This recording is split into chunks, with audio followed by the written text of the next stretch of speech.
시편 5편 11절과 12절입니다. 함께 한 목소리로 같이 읽도록 하겠습니다. 시편 5편 11절과 12절입니다.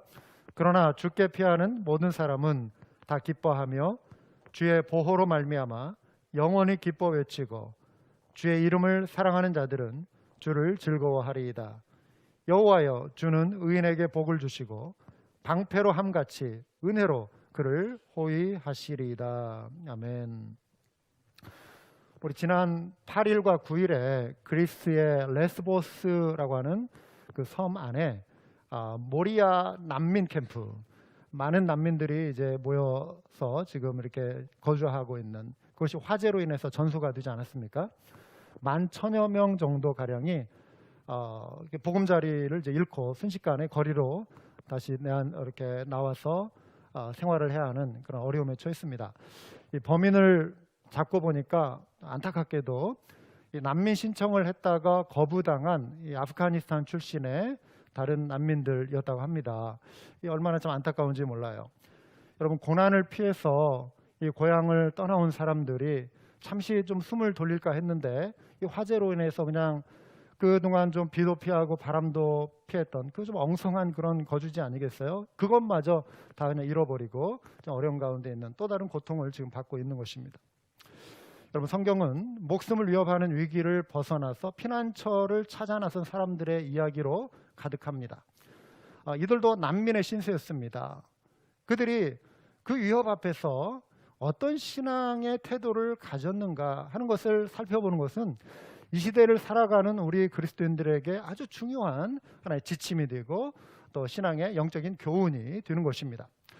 여러분, 시편의 저자인 다윗, 많은 시편 150편까지 내용 중에 많은 분량을 다윗이 썼습니다. 그런데 다윗의 삶에도 많은 고난이 있었어요. 그가 왕으로서 항상 특권만 누린 것이 아니라 젊은 시절에 당한 고난이 많이 있습니다. 나이 들어서도 당한 고난들이 있습니다. 젊어서 한때 사울왕으로부터 목숨의 위협을 받고 쫓겨다니던 때가 있었죠. 그가 이웃 나라로 도망쳤습니다. 다윗 역시 난민의 신세가 되었습니다. 그 나라는 하필 자신이 죽였던 그 골리앗, 그의 고향이었습니다. 블레셋의 가드라고 하는 지역에 이제 그 왕 앞에 서서 몸을 의탁해야 하는데, 도망치고 보니까 곰을 피해서 도망쳐서 갔는데 호랑이 굴로 들어간 거예요. 거기에서도 위험에 처하자 다윗이 순간에 임기응변을 발휘해가지고 연기를 한 거예요. 미치광이 행세를 한 거예요. 살아남아야 하니까. 그래가지고 대문을 그냥 멍한 눈으로 이렇게 긁으면서 침을 질질 흘리는 그 흉내를 내면서 사람들로 하여금 이제 다윗이 미쳤다, 이자가 한때 그 골리앗을 쓰러뜨렸던 그 유다의 그 용맹한 그 소년이 어찌 이 신세가 이렇게 되었는가 하면서 사람들이 비웃고 그런 것이죠. 이제 다윗을 경계하지 않아도 된다. 그런 상황 속에서 다윗이 살아남아야 했던 어려움이 있었습니다. 극도의 불안 속에서 다윗은 하나님의 도움을 간절히 찾을 수밖에 없었어요. 그런데 그에게 찾아온 삶의 위기가 오히려 그로 하여금 하나님만을 간절히 의지하게 만들어준 것입니다. 여러분, 위기는 우리에게 하나님을 새롭게 만날 수 있는 새로운 기회가 됨을 믿으시기 바랍니다. 여러 가지 고난을 겪는 중에서 하나님의 도우심을 그가 경험하기 시작했습니다.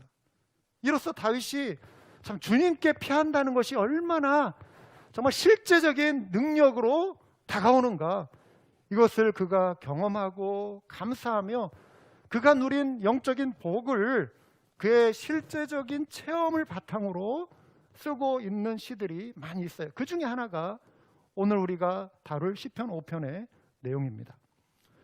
11절에 그러나 주께 피하는 모든 사람은 다 기뻐하며 주의 보호로 말미암아 영원히 기뻐 외치고, 이렇게 그가 표현하고 있습니다. 여러분, 여호와께 피한다는 것 무슨 뜻일까요?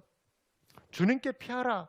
우리가 지난 시편의 이제 말씀을 우리가 시작하면서 이 편에 우리가 여호와를 피하지 말고 여호와께 피하라, 이 말씀 나눈 적이 있습니다.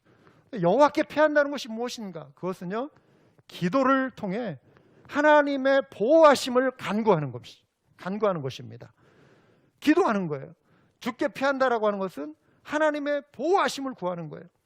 그래서 다윗이 이렇게 1절에서 3절까지 내용을 통해 그의 기도의 제목을, 기도의 내용을 담아내고 있습니다. 여호와여, 나의 말에 귀를 기울이사 나의 심정을 헤아려 주소서. 나의 왕, 나의 하나님이여, 내가 부르짖는 소리를 들으소서. 내가 주께 기도하나이다. 여호와여, 아침에 주께서 나의 소리를 들으시리니 아침에 내가 주께 기도하고 바라리이다. 다윗은 여기에서 기도를 세 가지의 용어로 표현하고 있어요. 첫째는 나의 말, my words, 나의 말, 이렇게 표현하고 있습니다. 이해할 수 있는 언어죠. 또박또박 대화하듯이 하나님 앞에 어떤 문장으로 표현하는 것입니다. 나의 말. 둘째는 나의 심정이라고 표현하고 있습니다. My groaning, my sighing, 아이고 하는 이런 탄식 소리예요. 이거는 어떤 정교한 언어가 아니에요. 고통 중에 튀어나온 내뱉는 한숨 소리와 같은 것입니다. 그러나 이것도 기도예요. 기도는 반드시 어떤 매끄러운 말일 필요가 없습니다. 반드시 항상 어떤 문장이어야 할 필요는 없어요. 여러분 정말 힘들 때는 탄식 소리밖에 안 나와요. 한숨 소리밖에 안 나와요. 그런데 그 한숨도 하나님과 상관없이 그냥 내 신세 한탄만 한다면 탄식으로 끝나요. 그런데 하나님 앞에 와서 어떻게 말로 표현할 수 없지만 하나님 앞에서 그냥 탄식하는, 그거는 기도가 되는 것입니다. 하나님은 그 탄식 소리까지 들으시고 살피신다는 사실이에요. 세 번째는 나의 부르짖는 소리라고 그가 말하고 있습니다. The sound of my cry for help. 이거는 간절함이에요. 어떤 절박한 상황, 도움이 필요할 때 우리는 부르짖잖아요. 어떤 미사여구가 필요 없어요. 많은 말이 필요 없어요. 외마디 외침, 하나님 살려주세요, 하나님 도와주세요, 이거예요. 저희 아이들이 어릴 때 전에 한 번도 소개해드린 적이 있는데, 큰아이 친구 성준이가 5학년 때 이제 주한이 친구 만나러 미국에 왔어요. 나머지 귀한 자식 데리고 아이들, 저희 가족이 이제 5시 서부 여행을 갔는데 바닷가에서 수영을 하다가 파도가 점점 우리를 쓸어 간 거예요. 제 아내는 저쪽 해안가에 있고 저희는 깊이 점점, 우리는 몰랐어요. 갑자기 새 녀석이 여기저기서 목사님 저 발이 안 닿아요 이러고, 아빠 이러면서 막 여기저기서 새 녀석이 동시에 물에 다 빠진 거예요. 알고 보니까 파도에 쓸려간 거예요. 그 순간 여러분 순간적으로 그 패닉이 팍 오는데 너무 당혹스러운 거예요. 그래가지고 외마디 외침밖에 안 나더라고요. 순간적으로 그냥 그랬어요. 제 입에서 나오는 게 도와주세요. 아니, 남의 자식, 귀한 자식 와가지고 거기서 물에 빠져서 큰 사고 나면 어떡합니까? 이 어느 녀석을 먼저 구해야 할지 그냥 모르는 상황. 놀랍게도 감사한 게 그 가드가 한 5m 정도 떨어진 곳에 다 와 있는 거 있죠. 그러니까 우리 넷이서 점점 들어가니까 이 사람이 조금씩 다가온 거예요. 우리는 몰랐죠. 근데 여기가 사고 다발 지역이래요. 매년 한두 명씩 꼭 죽는데요. 움푹파인데. 아찔했죠. 다급할 때는 외마디 외침밖에 안 나는 거예요. 도와주세요, 살려주세요. 이게 기도라는 것입니다. 우리가 기도를 통해 여호와 하나님께 피해야 한다. 그러면 어떤 태도를 가지고 하나님께 피해야 할까요? 세 가지를 좀 살펴보기 원합니다. 첫 번째는 응답을 확신하는 것입니다. 기도할 때 하나님이 내 기도 들으신다, 응답하신다, 이거 확신을 가지고 하나님 앞에 나와야 한다는 것입니다. 2절에 보시면 나의 하나님이여, 내가 부르짖는 소리를 들으소서. 이거는 이제 간구하는 소리죠. 들으소서, 들어주십시오, 부탁하는 거예요. 그런데 3절에 가서는 그가 분명한 확신으로 이렇게 표현을 해요. 주께서 나의 소리를 들으시리니. 믿음의 고백을 하는 거예요. 하나님이 들으신다. 하나님의 의지가 담긴 표현이에요. 하나님이 작정하시고 결심하시고 들으실 것이다. will이라고 하는 표현이에요. 의지를 나타내는 거예요. 하나님이 들으신다. 이건 사랑하는 여러분, 기도 생활에서 가장 중요한 것이 뭔지 아십니까? 하나님이 나의 기도를 들으신다라고 하는 확신이에요. 이 확신으로 우리가 기도하는 것입니다. 이 확신이 없이 어떻게 우리가 기도하겠어요? 그냥 공허한 어떤 외침 푸념밖에 안 돼요. 여러분, 기도할 때 하나님이 들으심을 믿으시기 바랍니다. 응답하세요. 다윗이요, 어린 시절을 목동으로 보내지 않았습니까? 양들을 돌보다 보면은요, 양들의 울음소리에 목동은 이렇게 민감해질 것 같아요. 울음소리라고 해서 똑같은 울음소리가 아니에요. 우리 엄마들 애들 갓난아기들 키울 때 울면은 이게 울음의 종류가 또 다 있잖아요. 배고파서 우는지, 응가해놓고 갈아달라고 보채는지, 놀아달라고 우는지, 그냥 혼자 뭐 옹알이를 하는지 다 이 종류가 있어요. 양들도 아마 그러지 않았을까 싶어요. 어떤 사나운 맹수가 공격이 올 때 애들이 불안해가지고 우는 소리일 수도 있고, 병이 걸려가지고 그냥 이렇게 맴매하는 것일 수도 있고, 목동은 그 음성을 듣는 거예요. 살피는 거예요. 그런데 다윗이요, 시편 23편에 뭐라고 합니까? 여호와는 나의 무엇이니? 목자이시네. 그러니까 목자이신 하나님이 내 울음소리, 내 탄식소리, 내 부르짖음을 들으신다. 하나님, 목자 되신 하나님 앞에 그 확신을 가지고 나오는 거예요. 얼마 전에요, 제가 존경하는 이제 어떤 목사님, 이분이 큰 슬픔을 당하셨어요. 사모님이 돌아가셨어요. 위로의 문자를 보내드렸어요. 근데 그거를 이제 페이스북을 이 목사님 하시는 걸 알고, 그 페이스북에도 메신저가 있잖아요. 그걸 통해 보냈거든요. 그러니까 위로의 말씀을 드린다고, 목사님 존경합니다, 힘내십시오. 이제 이 내용을 쭉 써서 보냈는데, 보내놓고 나서 제 마음이 이렇게 좀 갑자기 좀 찜찜해지고 왠지 좀 신경이 쓰이더라고요. 왜냐하면 이분이 은퇴하신 목사님이시고 한참 선배 어른이시거든요. 근데 이게 참 아무리 세월이 좋아졌다 해도 옛날 같으면 뭐 이메일도 한때 이게 조금 좀 가벼운 편지처럼 느껴진 때가 있었잖아요. 손편지 막 이렇게 쓰고 뭐 타이핑을 해가지고 우표 붙여서 이렇게 보내던 그런 우리 분위기 속에서 이메일은 너무 쉽게 그냥 이렇게 연락하는 것 같아가지고 그게 막 도입이 될 때, 그런데 요즘은 이메일이라도 써도 이거는 좋은 거예요. 이제는 요즘 같으면 그냥 카톡 메시지 가볍게 보내고 뭐 메신저 SNS 쉽게 이렇게 보내는 시대가 됐잖아요. 뭐 전화보다도 이런 걸 편하게 하는 시대. 그런데 이분은 이제 어른이시고, 그런데 제가 너무 좀 경솔하게 이분에게 이런 메시지를 보냈나?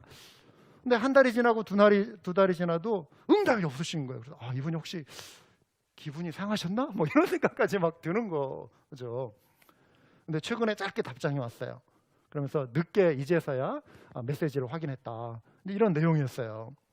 그렇지, 확인하고 답을 안 주실 분이 아니지. 이분의 인격을 신뢰하니까요. 여러분, 때로 우리는 내가 기도한다고 하나님이 응답하실까? 하나님이 이런 문제까지 해결해 주실까? 이런 의심이 생길 수 있습니다. 그런데 하나님은요, 우리의 기도를 들으십니다. 여러분, 들으셨다는 것은요, 어떤 형태로든 하나님의 때에 하나님의 선하신 방법대로 하나님이 조치를 취해 주신다는 거예요. 하나님의 때에, 하나님의 선하신 뜻 가운데. 그런데 그 뜻이 우리의 생각과도 다를 수 있어요. 그러나 많은 시간이 지난 다음에는 이것이 하나님의 선하신 뜻이었구나, 이것을 우리가 고백하게 될 때가 올 줄 믿습니다. 여러분, 우리 내면에 찾아오는 의심에 귀를 기울이지 마시고요, 응답하신다라고 하신 약속을 의지하시기 바랍니다. 다윗은 아침에 주께서 그의 기도를 들으실 것이라고 그가 지금 표현하고 있잖아요. 아침이 2번 반복되고 있어요. 강조의 표현입니다. 다윗이 지금 철저히 하나님의 말씀대로 노력했잖아요. 다윗과 같이 정말 하나님 마음에 들려고 노력한 사람이 따로 없을 정도인데, 이러한 다윗에게도 고난이 찾아왔어요. 그리고 그 고난이 바로 그냥 쉽게 당장 해결되지 않는 거예요. 여러분, 의인이라고 해서 고난이 없는 것 아닙니다. 의인이라고 해서 하나님이 그냥 그 사람에게만 특별히 즉각 응답해 주시는 거 아니에요. 다윗은 인내의 시간을 가졌어요. 고난의 시간을 참고 기다려야 했어요. 아침마다 하나님 앞에 나와 부르짖고 간구해야 했던 다윗이었습니다. 여러분이 아침에 일어나서 제일 먼저 드는 생각이 무엇입니까? 빨리 앞에 주방에 가서 커피 내려야지, 아니면은 강아지 운동시켜야지, 아니면 오늘 해야 할 일이 이거지 하면서 이런 생각, 어떤 처리해야 할 일, 이런 생각이 떠오르십니까? 그런데 여러분, 아침에 새벽에 눈을 떴을 때 가장 먼저 여러분의 마음속에 찾아오는 결심이, 다가오는 그 생각이 기도가 될 수 있길 바랍니다. 하나님 앞에 기도해야지.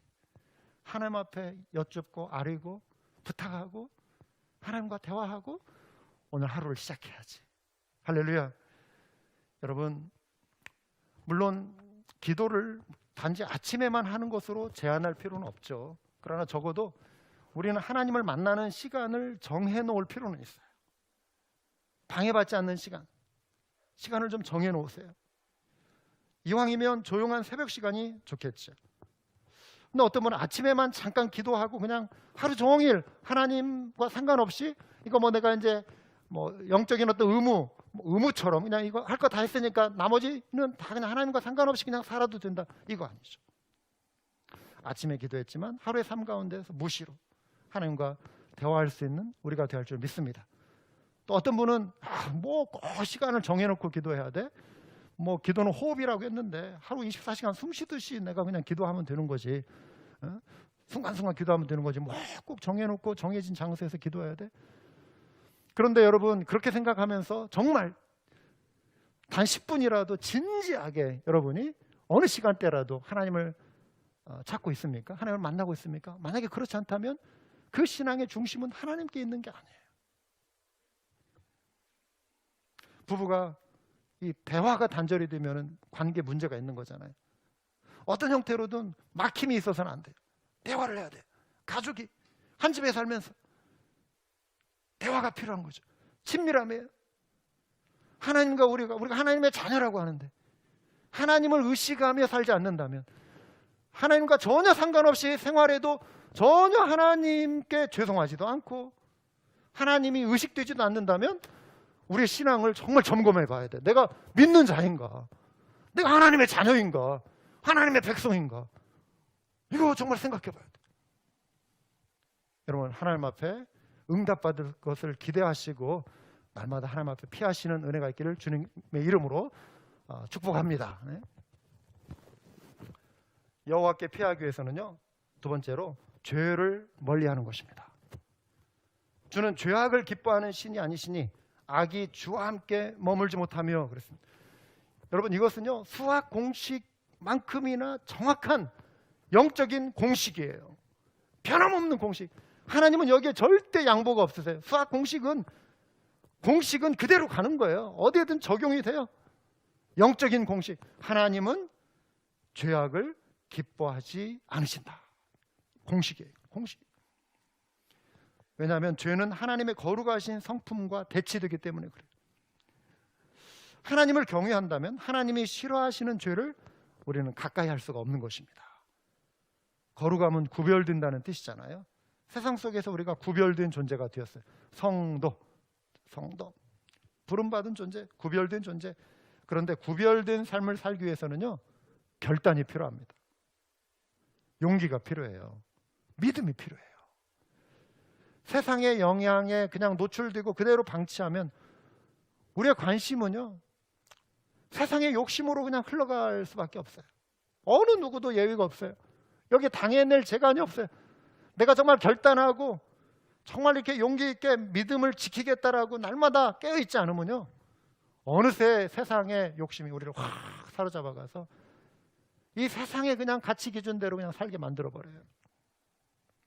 다윗은 죄의 목록으로 5절과 6절에서 오만함, 행악, 거짓말, 피 흘리기를 즐김, 살인한다는 거잖아요. 근데 신약의 관점에서 살인, 미움, 마음속에 있는 미움도 살인이잖아요. 속임수, 이게 다 죄다. 9절과 10절에서 또 추가하는데요, 죄인들의 입에 신실함이 없고 심중이 심히 악하고 목구멍은 열린 무덤 같고 혀로는 아첨한다. 목구멍이 열린 무덤 같다라고 하는 게 무슨 뜻일까요? 무덤 생각해 보세요. 무덤에는 뭐가 있죠? 무덤에는 시체가 있어요. 시체는 냄새가 나요. 악취가 나요. 썩은 냄새. 코를 막아야 돼요. 팔레스타인의 무덤은요, 사람이 이렇게 출입할 수 있도록 입구가 커요. 그래가지고 바위나 이런 걸로 이렇게 가려놔요. 밀어서. 그 안에 시체가, 썩은 냄새가 그 열린 무덤처럼 환하게 뚫려가지고 막 밖으로 나온다고 생각해 보세요. 그런 것처럼 우리 마음속에 있는 죄악된 냄새가 이렇게 풍겨 나온다. 죄인이 그런 죄를 이렇게 방출하면서 살아간다. 예수님이 말씀하셨어요. 선한 사람은 마음에 쌓은 선에서 선을 내고 악한 자는 그 쌓은 악에서 악을 내나니 이는 마음에 가득한 것을 입으로 말함이니라. 평소 우리가 보는 것이 무엇인가? 평소 우리가 이렇게 정보를 자꾸 습득하는 것 가운데, 집어넣는 것 가운데 우리가 읽는 거, 듣는 거, 이것이 우리의 마음에 차곡차곡 쌓이면서 내 생각을 결정하고 내 가치관을 형성해요. 내 마음에 미움, 시기, 질투를 계속 쌓아두면 내 마음속에 뭐만 남겠어요? 막 사랑의 열매가 피어나나요? 뭐 감사 열매가 피어나나요? 그렇지 않아요. 막 악이 나오는 거야. 악이. 분노가 나오는 거예요. 한숨이 나오는 거예요. 여러분, 이러한 것이 우리의 관심이 되고 우리가 집어넣는 것이, 이것이 우리의 어떤 꿈이 되고 막 이러는 거예요. 막 욕심이 꿈이 되고 우리가 쌓아가는 것이 부정적인 것, 죄악된 것, 이것이 언젠가 우리 입을 통해, 우리 행동을 통해 나오는 것입니다.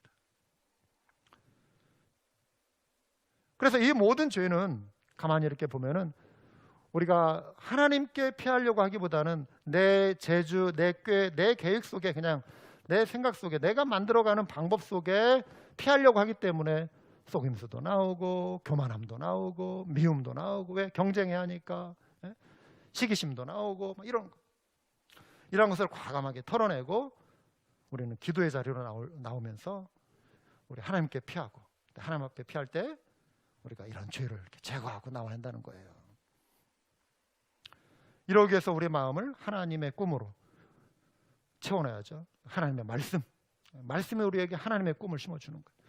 그러한 은혜가 우리 모두에게 있기를 주님의 이름으로 축원합니다. 세 번째로 여호와께 피하기 위해서는요, 사랑을 의지해야 돼요. 사랑. 7절입니다. 오직 나는 주의 풍성한 사랑을 힘입어 주의 집에 들어가 경외함으로 성전을 향하여 예배하리이다 그랬어요. 하나님의 사랑은 인색한 사랑이 아닙니다. 하나님의 사랑은 풍성한 사랑임을 믿으시기 바랍니다. 우리가 하나님 앞에 나올 수 있는 이유는 한 가지밖에 없어요. 하나님의 사랑이에요. 하나님의 긍휼, 하나님의 풍성한 사랑 때문에 오늘도 우리가 이 자리에 나올 수 있는 것입니다. 누군가 여러분을요, 이렇게 맛있는 어떤 식사 자리에 초대했다고 합시다. 여러분, 요즘 집에서 이렇게 맛있는 음식 드실 때 교회 가족들 막 이렇게 생각나지 않으세요? 저는 막 생각나요. 이렇게 이런 자리에 이렇게 좀 불러서 같이 밥도 먹고 하면 참 좋겠다. 물론 시도하면 될 수도 있겠지만 조심스러우니까 아직 그렇게 못하죠. 뭔가 맛있는 음식이 있으면은 이렇게 막 이런 우리가 같이 나누고 싶은 이런 마음이 있을 때, 그런 마음이 우리 속에 생기는 거죠. 우리 그런 날이 빨리 오기를 우리 기도합시다. 할렐루야. 근데 이제 만약에 누군가 여러분을 이제 초대했어요. 식사 초대. 근데 막 음식을 정말 잘 준비했어요. 평소에 못 먹어보던 음식을 너무 정성스럽게 준비한. 그래가지고 접시 한가득 그냥 담아와가지고 이제 다 이렇게 앉았어요. 그래가지고 정말 제일 맛있게 보이는 음식을부터 이제 젓가락을 다 가지고 탁 집어가지고 한 입 탁 넣었는데 너무 맛있다 그 음식이. 그래가지고 또 이제 젓가락을 또 집어가려고 하는데 그 초대했던 주인이 딱 보면서 어떠세요? 음식 맛있으세요? 예, 맛있어요. 그러세요? 그런데 어떡하죠? 여기서 이제 작별 인사를 해야겠네요. 오늘 이렇게 와주셔서 감사합니다. 안녕히 가십시오. 다음에 또 오세요. 여러분, 만약에 이럴 사람도 없겠지만 만약에 이런 일이 생긴다면 여러분의 마음이 얼마나 황당하겠어요. 맛있는 음식 다 이렇게 맛보지도 못했는데 겨우 한 입 딱 이렇게 입에 넣기가 무섭게 죄송합니다. 다음에 오세요. 다음에 만납시다. 있을 수 없는 얘기죠. 여러분, 하나님이 베푸시는 풍성한 사랑은 이런 인색한 사랑이 아니라는 거예요. 그냥 맛만 보여주는 사랑이 아니라 우리를 배불리 먹도록 해주시는 사랑, 은혜. 오래전에 중국에 이렇게 단기 선교를 갔는데요. 거기는 이제 생활하면서 이제 언어를 이렇게 막 습득, 짧은 시간인데도 몇 개를 이렇게 막 이렇게 주워 담았어요. 배웠어요. 이제 음식을 이렇게 맛있게 식당에서 대접을 받으니까 너무 배가 부르고 맛있는 거예요. 그걸 표현하고 싶은 거예요. 잘 먹었습니다. 배부르게 먹었습니다. 그래가지고 이거를 어떻게 중국말로 어떻게 표현하냐고 그 조선족 분에게 이렇게 물어보니까 쯔바올라 이렇게 말하는 거예요. 쯔바올라. 아, 배 두드리면서 맛있게 먹었습니다. 잘 먹었습니다. 감사합니다. 쯔바올라 이렇게 말한다는 거예요. 그때 그 단어를 배웠어요. 그 표현을. 우리 주님께서 우리에게 쯔바올라, 네? 맛있게 먹게 배부르게 먹도록 해주신다는, 하늘의 은혜로 채워주신다는 것입니다. 여기에 사랑으로 표현된 단어는 구약 성경에 자주 나오는 표현, 하나님의 인자, 헤세드, 하나님의 자비, 놀라운 은혜예요. 히브리서 4장 16절에 이 단어가 신약적으로 이렇게 번역이 되어서 표현됐는데 그 내용이 이렇게 소개되었습니다. 그러므로 우리는 긍휼하심을 받고, 여기에 긍휼하심, 이게 구약의 헤세드, 인자, loving kindness, 하나님의 자비, 긍휼이라고 하는, 주의 긍휼하심을 받고 때를 따라 돕는 은혜를 얻기 위하여 은혜의 보좌 앞에 담대히 나아갈 것이니라. 우리가 이 자리에 이렇게 은혜의 보좌에 나온 줄 믿습니다. 거룩하신 지성소에, 우리가 머무는 곳에, 예배 자리에, 삶의 자리에서도, 가정에서도 우리는 예수 그리스도의 은혜를 힘입어서 하나님을 대면할 수 있는 지성소로 나아가는, 주의 긍휼하심을 힘입고 나아가는 것입니다. 풍성한 사랑이죠. 기도에 관한 탁월한 가르침을 준 앤드류 머리라고 하는 분이 이렇게 말했어요. 우리는 자녀이기도 하지만 죄인이기도 하다. 아버지의 존전에 나아갈 우리의 권리는 보혈로 우리를 위해 획득하신 죄 용서의 은혜에 기인한다. 죄 용서를 위한 기도가 형식이 되지 않도록 주의하자. 진정으로 고백한 것만 진정으로 용서받는다. 믿음 가운데 죄 용서를 약속대로 받아들이자. 하나님의 사랑이 용서를 통해, 용납을 통해 드러났습니다. 진정으로 자백하고 회개할 때 죄와 불법을 더 이상 기억조차 하지 않으신다. 여러분, 그런데 우리는 우리의 이전의 모습, 연약했던 모습, 과거의 실패 기억하잖아요. 자꾸 어느 틈엔가 우리의 마음이 거기에 가 있고, 그 늪에 빠져 있고, 그 좌절스러웠던, 그 부끄러웠던 모습들, 그게 오늘의 우리의 상황에도 막 영향을 미쳐요. 어떤 트라우마 같은 거. 그런데 이렇게 상담하는 사람들, 이렇게 그런 권면들 이렇게 들어보면은요, 빠져나오라는 거예요. 하나님도 다 용서하시고 기억조차 하지 않으시는 그런 죄의식 속에 내 스스로 그냥 갇혀있고, 그러지 말라는 거죠. 하나님 앞에 기도하고 이제 잊어버리고 새롭게 변화시켜 주신 하나님의 은혜로 새로운 삶을 살아가라는 것이죠. 믿음의 발걸음을 내디디라는 것이죠. 우리가 이전에 우리도 영적인 난민이었잖아요. 그렇지만 예수 그리스도의 보혈을 힘입어서 이제 우리에게 진정한 새로운 국적, 아름다운 국적 생겼죠. 천국 시민, 천국의 시민권. 이제 우리는 더 이상 영적인 난민이 아닌 것입니다. 따라서 우리는 죄의 그늘이 아닌 풍성하신 하나님의 은혜의 날개 아래 거하는 존재가 된 줄 믿습니다. 여호와께 피하는 자들은 하나님께서 복을 주신다. 다윗이 지금 이렇게 표현하고 있잖아요. 하나님이 주시는 복, 기쁨과 보호예요. 서로 연관되어 있죠. 기쁨과 보호는 서로 연관되어 있습니다. 그러나 주께 피하는 모든 사람은 다 기뻐하며 주의 보호로 말미암아 영원히 기뻐 외치고 주의 이름을 사랑하는 자들은 주를 즐거워하리이다. 여호와여, 주는 의인에게 복을 주시고 방패로 함같이 은혜로 그를 호위하시리이다. 방패로 보호하신다. 화살이 날아올 때 옛날에는 방패로 막 막잖아요. 보호하신다.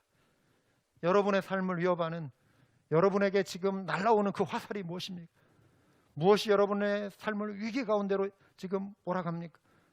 여러분의 마음을 짓누르는 고통이 무엇입니까? 남들에게 정말 하소연도 할 수 없는 여러분 마음에 있는 그 고민, 깊은 아픔이 무엇입니까? 사업과 관련된 문제, 건강의 문제.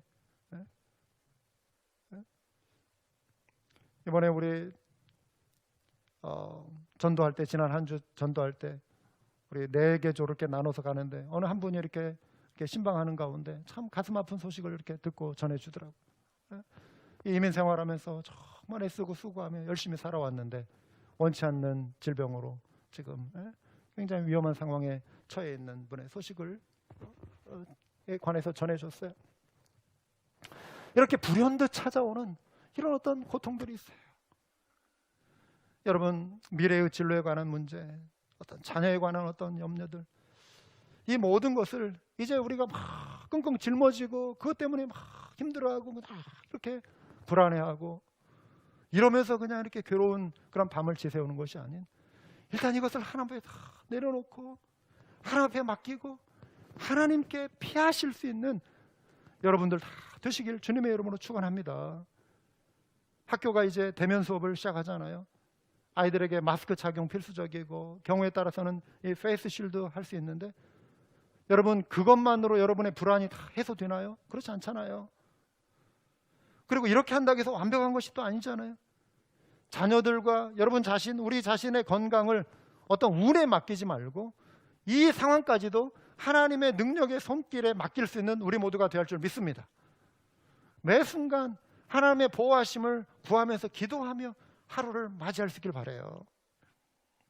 여러분, 기도는 보통 우리 어머니들의 몫으로만 생각하잖아요. 근데 오늘 이 말씀을 준비하면서 특별히 오늘은 좀 아버지들에게, 남편들에게, 남자들에게 이 좀 기도에 대해서 권면하고 싶다라는 마음이 강하게 왔어요. 어머니의 기도도 중요하지만 여러분, 우리 아버지들 가정을 책임지기 위해 여러분 얼마나 애쓰고 수고하십니까? 여러분들의 무게가 얼마나 무거워요. 아버지들, 남편들 어깨에 무겁습니다. 그런데 그 무거운 짐을 하나님 앞에 좀 내려놓을 수 있는 은혜가 있길 바라요. 내가 다 짊어지려고 하지 마시고 어떤 문제가 되었든지 간에 하나님의 능력을 의지하고 하나님의 도우심을 매일 아침마다 하나님께 좀 맡기고 매 순간 하나님의 도움을 구할 수 있는 우리 가장들이 다 되시길 주님의 이름으로 축원합니다. 여러분, 디모데전서 2장 8절에 그러므로 각처에서 남자들이 분노와 다툼이 없이 거룩한 손을 들어 기도하기를 원하노라. 이전에는 이렇게 기도할 때 그 당시 문화 속에서는 이렇게 손을 들고 이렇게 사람들이 이렇게 기도했던 것 같아요. 거룩한 손을 들어. 여러분, 열심히 땀 흘려 일하는 것도 우리 아버지다움에 해당이 되지만 아버지가 가족들을 위해서 거룩한 손을 들고 기도하는 거 얼마나 멋있어요.